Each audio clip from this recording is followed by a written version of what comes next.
Bismillah, Assalamualaikum warahmatullahi wabarakatuh. Alhamdulillah, Alhamdulillah Rabbil Alamin. Wabihi nasta'in ala umur dunya waddin. Wassalatu wassalamu ala ashrafil anbiya wal mursalin wa ala alihi wa sahbihi ajma'in, amma ba'd. Alhamdulillah, kita masih diberikan kesempatan oleh Allah Ta'ala untuk mensyukuri atas apapun nikmat yang diberikan oleh Allah Ta'ala. Menjadi manusia yang ahli syukur memang tidak mudah. Menjadi manusia yang senantiasa bersyukur kepada Allah itu kadangkala memang tidak gampang.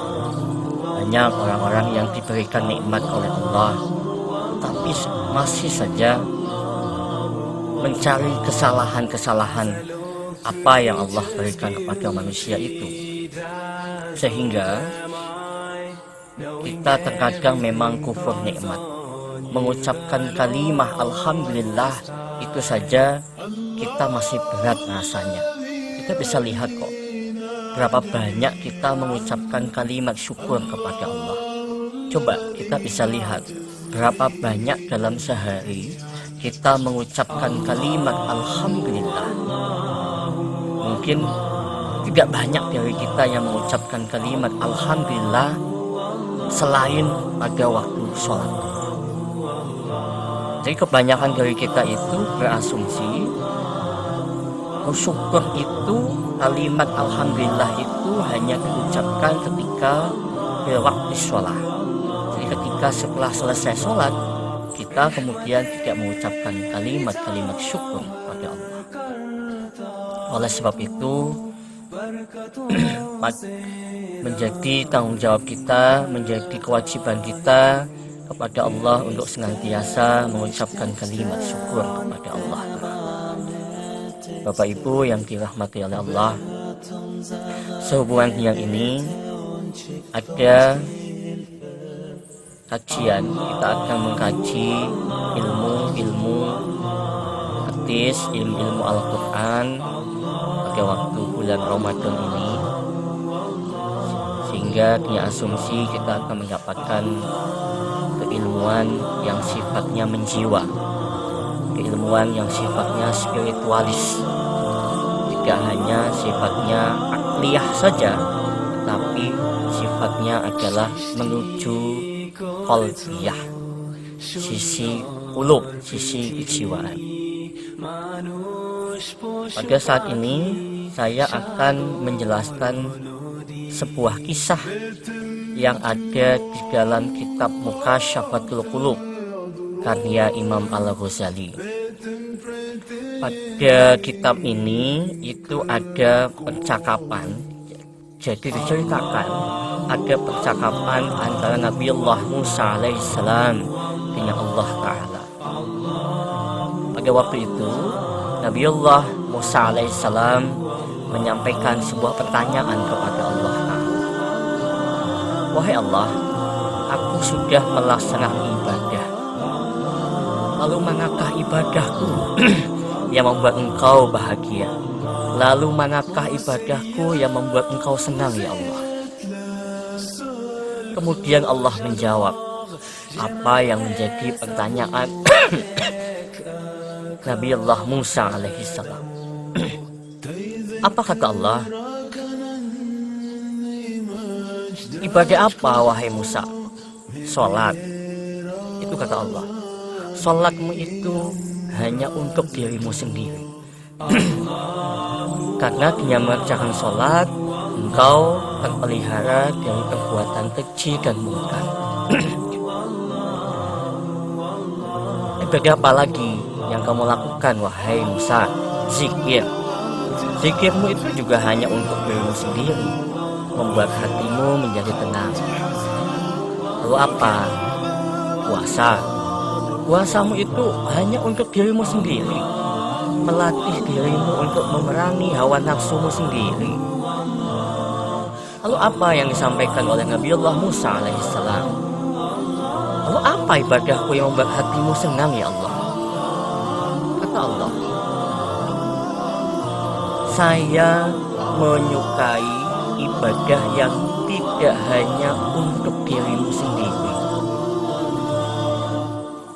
tetapi saya juga menyukai ibadah untuk orang lain.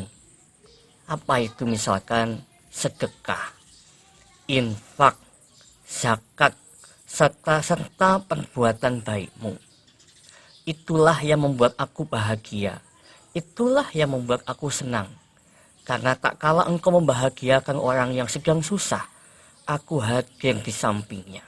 Dan aku akan mengganti dengan ganjaran 700 kali. Hal ini sesuai dengan surat Al-Baqarah 261 dan 262.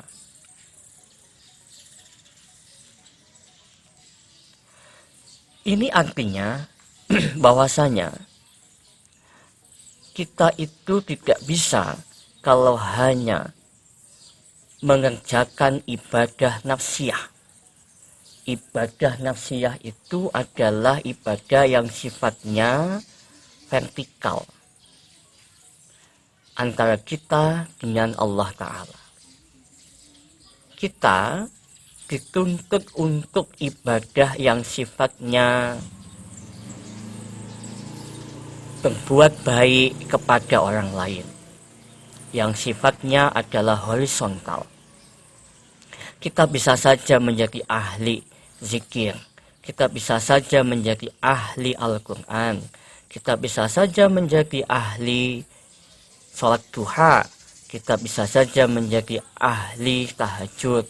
Tetapi kalau kita tidak pernah bersedekah kepada orang lain, kalau kita nggak pernah infak kepada orang lain, itu tidak akan menjadikan kita menjadi manusia yang kafah, menjadikan manusia yang kamil.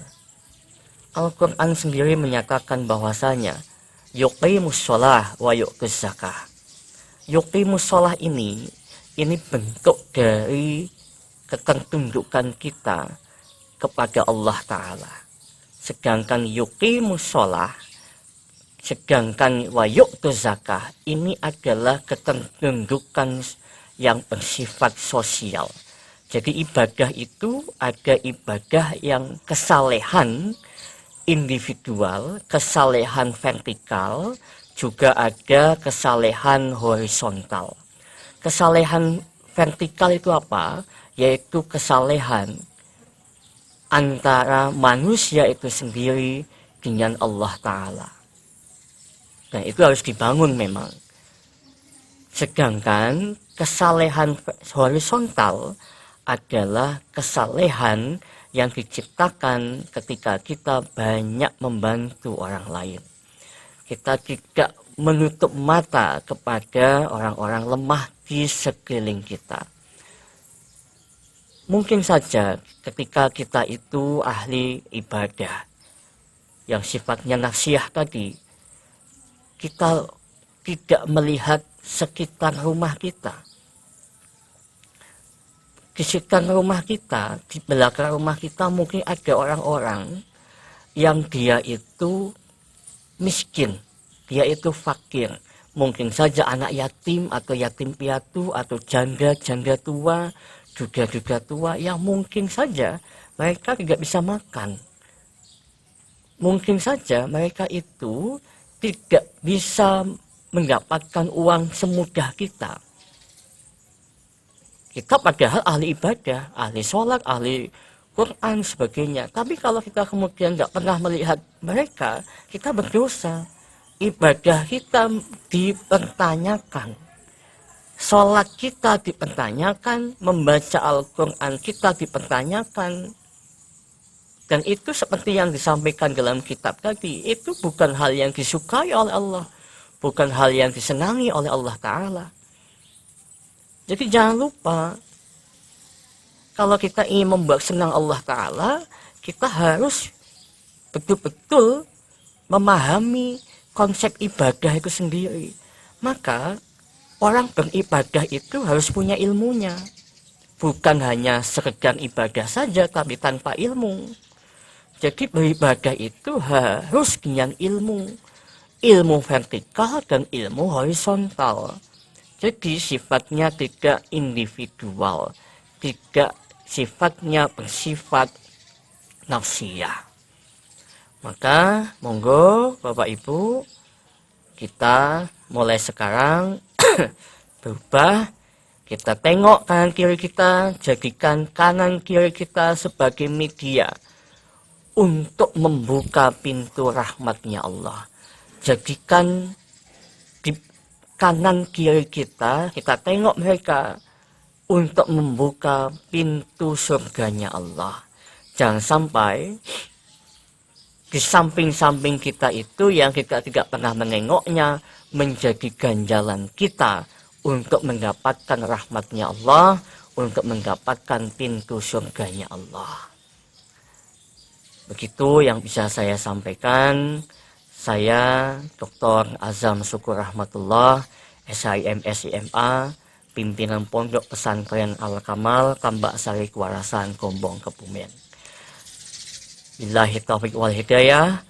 Wassalamualaikum warahmatullahi wabarakatuh.